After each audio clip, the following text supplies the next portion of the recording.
Hello, this is Julian with Coffee Reviews, and today we'll be reviewing the Finca Cataluña wash processed Colombia from Botz Coffee. And there's the bag right there. And Botz, based out of Whiting, Indiana. And they're a coffee roaster that's appeared on this channel multiple times before, including in our most recent American and Canadian coffee roaster tier list.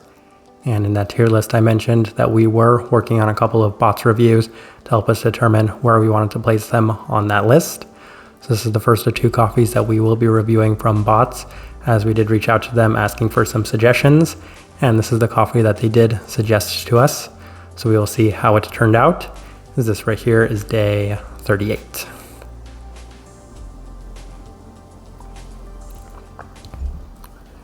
The recipe we went with for this coffee was our standard recipe at a 16:1 water to coffee ratio, brewed at 96 degrees Celsius, about 205 degrees Fahrenheit. And I liked this one best through the V60, which indicates a more medium fine grind roast profile for this coffee. So as we mentioned in our first ever Botz review, they described their profile as being a developed Nordic. Now for me, it reminds me a lot of a lighter version of the American coffees that I was drinking in the late 2010s. Which is to say that it is on the lighter side of the medium light by most standards and metrics. With all that out of the way, let's go ahead and start discussing this coffee. Day 14, first impression, and we did opt for the V60, and the cup felt a little imbalanced as it was not necessarily off to the best start, with the cup being a little all over the board. There was plenty of brightness and a slight bit of definition to the tropical fruit profile, but for the most part, the finish on the cool down was very interesting as it transitioned from a very tart berry to a slightly even cinnamon sweetness that was in line with the listed dulce de leche. And I know those are the notes that they had listed on here, but I couldn't necessarily feel that they went along with each other overly well, as it was such a stark contrast of that first impression, leading to a good, if not necessarily the best first impression. But we continue on to day 17 as we opted for the Chemex, and the brightness continues to remain a little uneven as it's almost reminiscent of unripened fruit. There is a more notable bitterness to the citrus as well that continues to remain slightly unbalanced. Tartness is also present with a little less sweetness, leading to an okay second impression. And this has been a little bit of my experience with the first couple of coffees we've had from Botz. Is they don't necessarily get off to the best start, and if anything, I need to really tinker with them, or at least give them a little bit more time to kind of settle, because this wasn't necessarily the best first couple of days.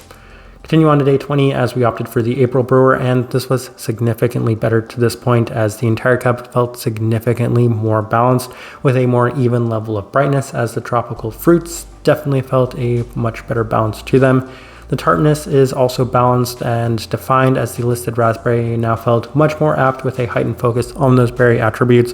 The first time around I said it's just a really, really tart berry, but this time I'm like, okay, I can kind of see the raspberry a little bit better. Nice sweetness, a better all-around day. Day 23 opted for the V60 with a more fine grind and some higher temperatures, and the cup was the best it had been up to this point, as it continued to feel very well balanced. There is less of the tart aspects and rather a little bit more of a focus on the cinnamon spice that was present in the cool down, and that's a theme, as I would say it's a little bit more of a caramelized aspect the more and more I drink it, but even then it was definitely still present, as it was a much better forte. Continue on to day 26 as we opted for the Chemex with the same adjustments, and this one was not quite as good as the previous day, as it was back to feeling a little less balanced with a little bit more of a focus on the citric and tart aspects, even a slight raisin-like quality that was offered in a very strong intensity to this cup. So that's also been a little bit of a theme with this one, is that it has been slightly inconsistent, which is something that I mentioned in the tier list with Botz's coffees, is that I felt a lot of inconsistency. At times I feel like the coffees are really impressive when they're at their best, but there are other times where they do leave me scratching my head. Continue on to day 29 as we opted for the same recipe as our day 23 results, because that was the best cup we'd had to this point, and there was more inconsistency as it was not necessarily offering the same level of balance and definition as that previous day, with more of the tart aspects now being present within this one. A notable bit of fruit brightness yet again, but it does open up in a very lovely caramelized sweet sense as it does cool down. Continue on to day 32 as we gave it another try through the Chemex with the higher extraction adjustments, and more inconsistency to it, as this time it felt relatively muted, and I don't really know what to make of that because up to this point the cup has been very intense, but given that the start of this one was a little bit more muted, was a little bit of a head scratcher too.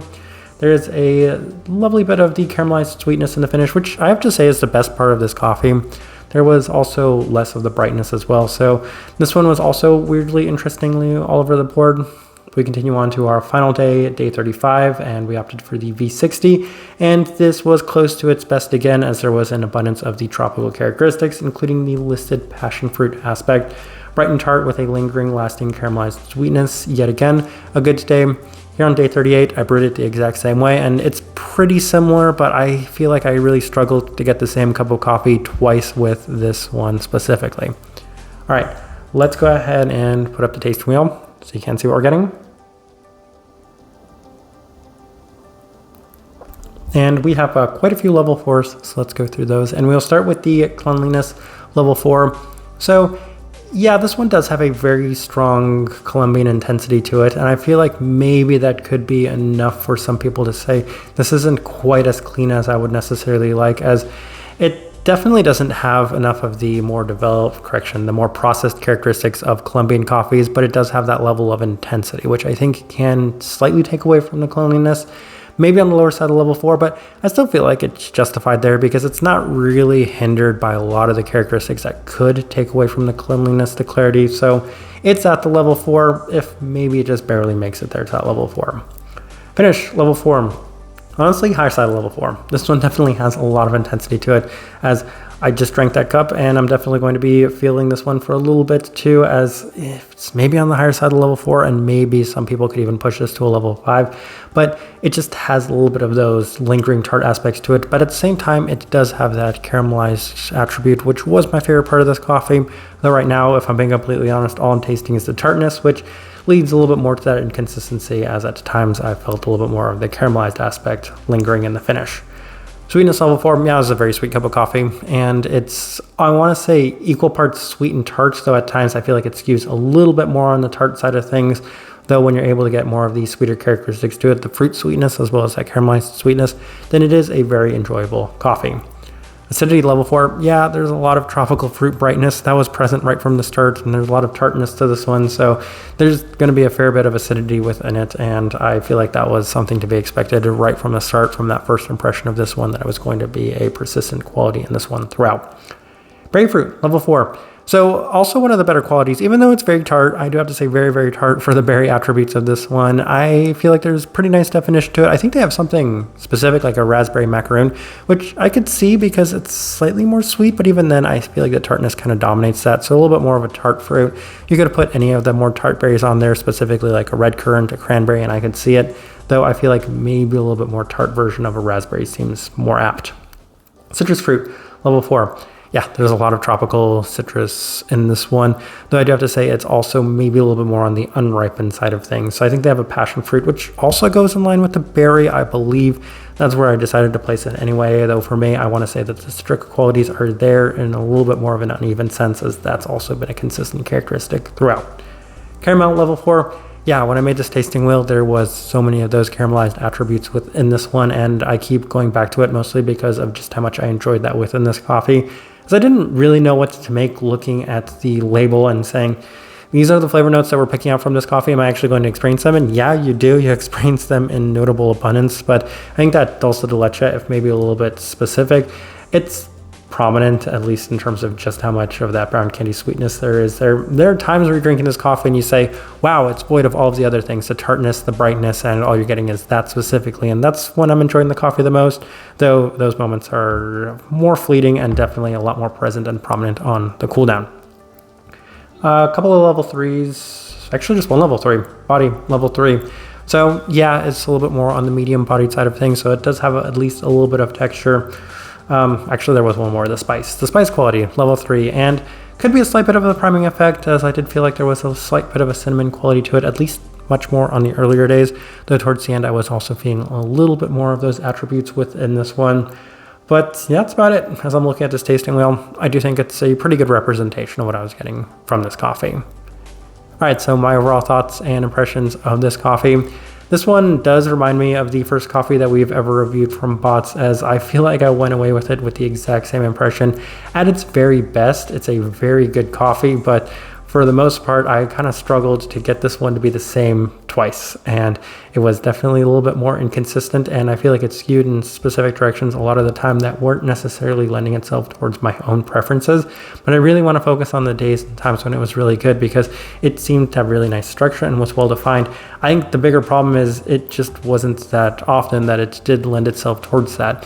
And it could be on me. I could just struggle to brew Botz's coffees for whatever reason, but that's been the case with both of the Pink Bourbon Colombian coffees that we had from them. Now, the next one we're going to be reviewing does buck that trend, as that one was significantly more consistent than these two coffees that we've reviewed from them up to this point. But this one right here, I want to emphasize and harp on the best of this one, as it was really nice, if maybe not necessarily always present or easy to get out from this one. The type of person I would suggest this coffee to, if you do like your much more tart aspects of coffee, then I feel like this is a good place to start, because this one definitely lent itself towards that, both in the citric fruit direction as well as in the tropical fruit direction, a little bit of an unripened sense, and definitely a fair bit of the berry-like attributes of it as well. All of those things combined with a very notable and strong pronounced caramelized sweetness to it. It does give you some nice variety to it, and if you don't mind maybe ever-changing coffee, then this is a good one to direct you towards, and it's also the best way I can leave this review. If you by chance had an opportunity to try this coffee, I'd love to know your thoughts and impressions of it as well. If you're enjoying the content, give this video a like, subscribe if you're not already subscribed. This right here has been a review of the Finca Cataluña wash processed Colombia from Botz Coffee. Thank you for watching.